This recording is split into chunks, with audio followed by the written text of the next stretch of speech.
Hai guys, untuk part 3 ini aku akan menjelaskan tentang jurnal penyesuaian dan neraca lajur. Yang pertama adalah jurnal penyesuaian, yakni jurnal yang dibuat untuk menyesuaikan saldo akun ke saldo yang sebenarnya sampai dengan akhir periode akuntansi. Format jurnal penyesuaian sama dengan format jurnal umum, terdiri atas date, description, ref, debit, dan kredit. Nah, kita cobain soal yang pertama ya guys. Persediaan awal barang dagangan sebesar 50 juta rupiah dan persediaan akhir sebesar 3.442.000. Di debit, kita bikin income summary.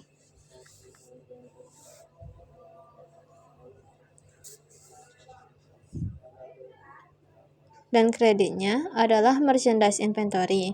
Kenapa merchandise inventory diletakkan di kredit?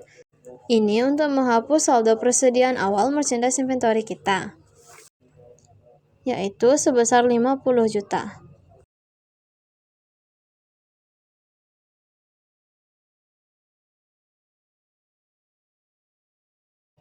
Yang kedua adalah untuk memunculkan saldo persediaan akhir, di mana merchandise inventory diletakkan di debit dan income summary diletakkan di kredit, dengan saldonya sebesar 3.442.000. Soal yang kedua adalah setelah dilakukan pengecekan ke gudang, ternyata perlengkapan yang tersisa sebesar 2.250.000.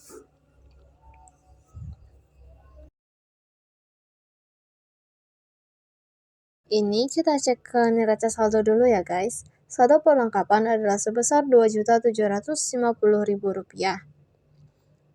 Yang dikatakan di memo tersisa sebesar 2.250.000 rupiah. Maka dicatat di jurnal supplies expense di debit dan supplies di kredit, karena beban yang terpakai akan mengurangi supplies, yaitu sebesar 500.000 rupiah. Nah, 500.000 rupiah didapat dari 2.750.000 dikurang 2.250.000. Soal ketiga adalah asuransi yang telah menjadi beban adalah 1 bulan. Kita cek ke trial balance, saldo prepaid insurance adalah sebesar 3 juta rupiah. Dan yang dikatakan di memo, yang baru terpakai adalah sebesar 1 juta rupiah. Berarti tercatat di jurnal, insurance expense di debit dan prepaid insurance berkurang di kredit.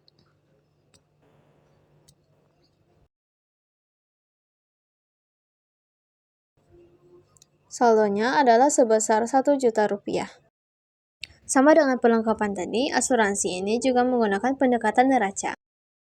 Soal keempat adalah beban pemeliharaan aktiva yang masih terutang. Catat di jurnal, assets maintenance expense di debit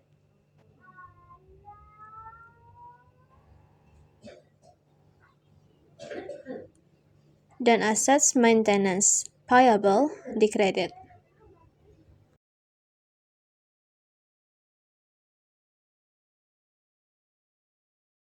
Dengan saldo sebesar 250.000 rupiah.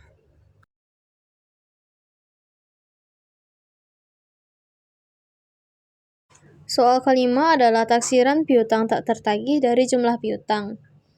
Nah, cara mencarinya adalah 5% tadi dikali dengan total piutang yang ada di trial balance.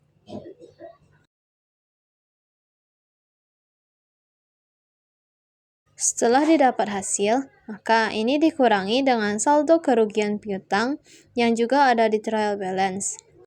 Kenapa dikurangi? Karena saldo kerugian piutangnya terletak di sebelah kredit. Apabila saldo kerugian piutangnya terletak di debit, maka jumlah tadi harus kita tambah. Maka jurnalnya bad debt expense di debit dan allowance for bad debt di kredit.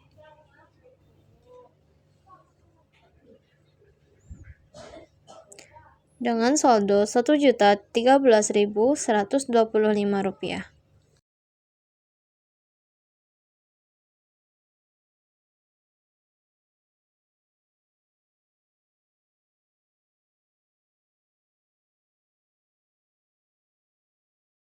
Soal yang keenam adalah pajak yang terutang. Diketahui PPN masukan sebesar 3.908.630 dan PPN keluaran sebesar 9.754.800. Nah, untuk ini ada dua cara pencatatannya, guys. Jika fade-in lebih besar, maka akan ada akun tambahan yaitu prepaid tax yang terletak di sebelah debit. Namun jika fade-out kita lebih besar, akan ada akun tambahan yaitu income tax payable yang bersaldo di kredit. Nah, karena fade-out aku lebih besar daripada fade-in, maka fade-out dicatat di debit,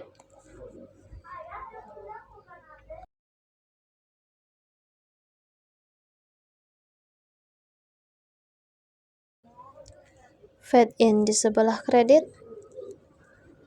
dan income tax payable di sebelah kredit.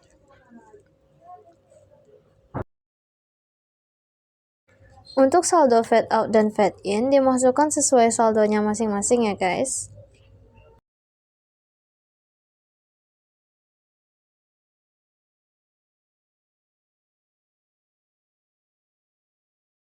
Tapi untuk saldo income tax payable merupakan selisih dari fade-out dan fade-in-nya.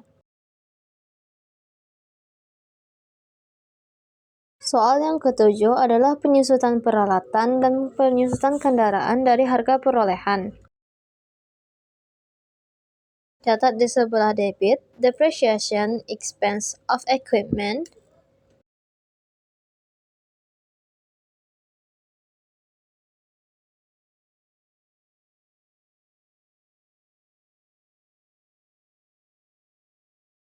dan di sebelah kredit, accumulated depreciation of equipment.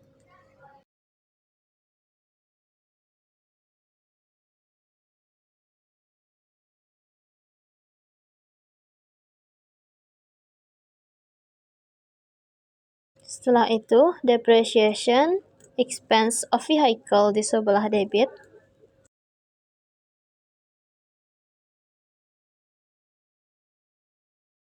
dan accumulated depreciation of vehicle di sebelah kredit.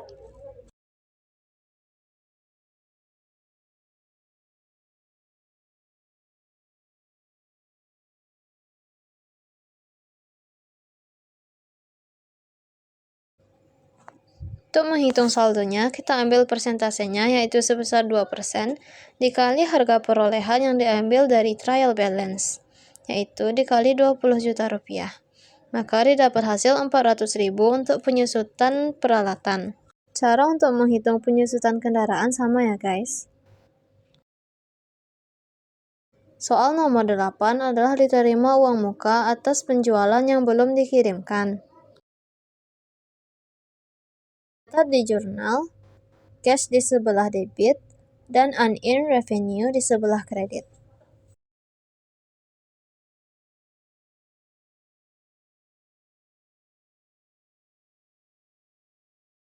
Saldonya sebesar 7.500.000 ya.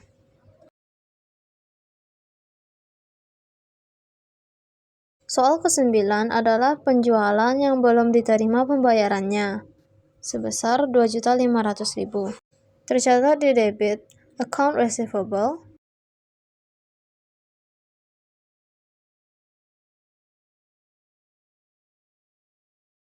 dan di sebelah kredit adalah sales. Saldonya sebesar 2.500.000 ya, guys.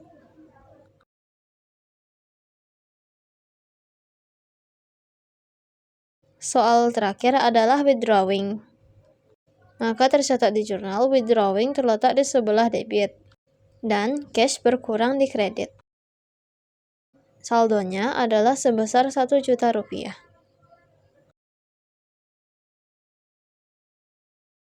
Ini di total ya, guys.